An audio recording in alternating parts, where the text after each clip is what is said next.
Hi, this is the voice of Heidie Calero with another economic capsule regarding the Puerto Rico economy.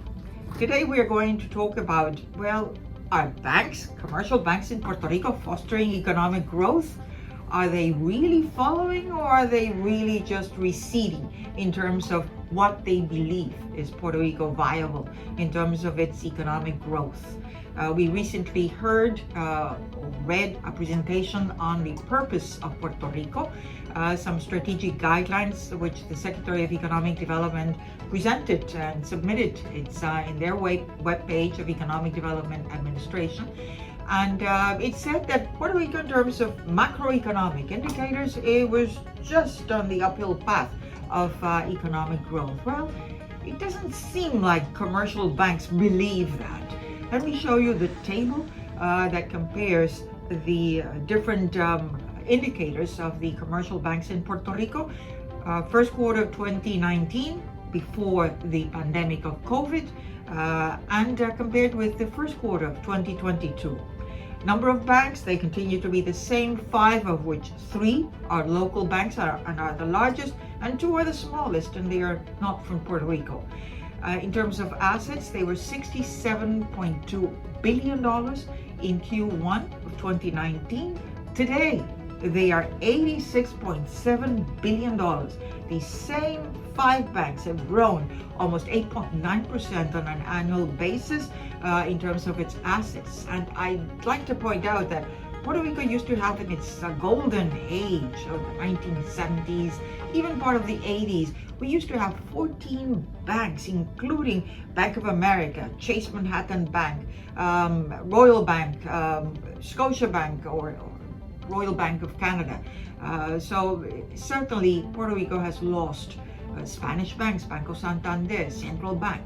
We have been losing in terms of and consolidating in this sector. So less banks, more assets. In terms of loans, it's about $34.9 billion in Q1 2019, and it's about the same in Q1 2022 with $33.3 billion. So total assets have grown, but not because of loans. Loans have been declining, negative 1.6% on an annual basis since 2019. But deposits, they tell another story. We are flush with liquidity. What are the banks doing? In Q1 2019, they had $55.3 billion in total deposits. As of Q1 2022, they had $80.3 billion. That's an annual growth of 13.2% since 2019 through 2022. So what are the banks doing? Because if they don't invest those deposits, they will not have net income. And of course, as you can see here in this table, net income was $210 million in Q1 of 2019, that's after taxes, and in Q1 2022, about the same, $220 million. So 1.6% annual growth.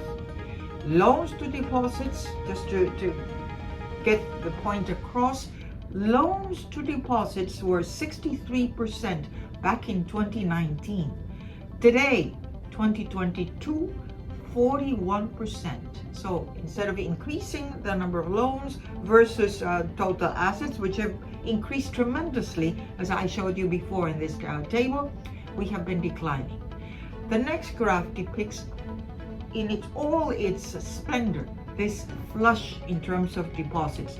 The green columns are the loans, and the orange columns are the deposits from Q1 2019, Q2, Q3, all those quarters since 2019 through the first quarter of 2022.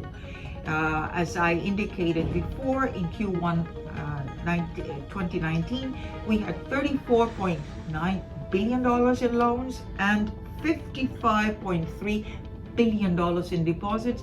That accounted for 63% loans to deposits.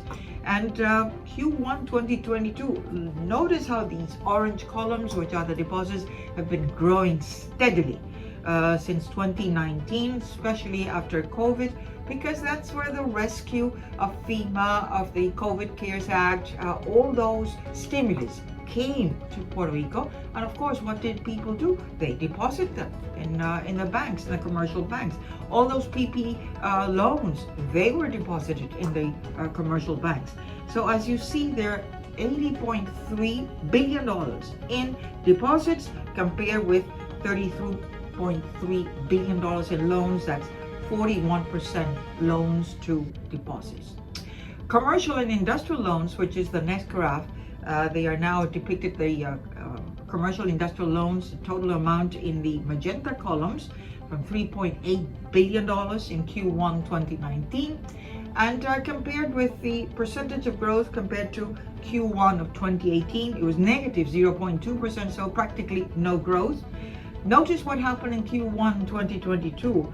Yes, they increased marginally, maybe like $200 million to $3.9 billion, but compared with Q1 2021, it's negative 12.7% in terms of growth. So definitely commercial industrial loans not making headways in terms of what economic recovery we need in terms of economic growth. Let's look at the other hanging fruit for the banks, which are this next graph. It's personal and credit cards.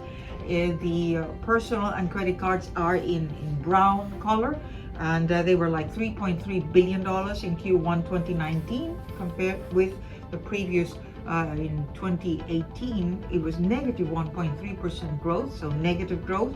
But notice in 2022, they, even though in absolute terms they were $2.9 billion, they almost $3 billion, they increased 5.3%, but it's because the base has been declining in terms of the total personal and credit card loans that the banks have made.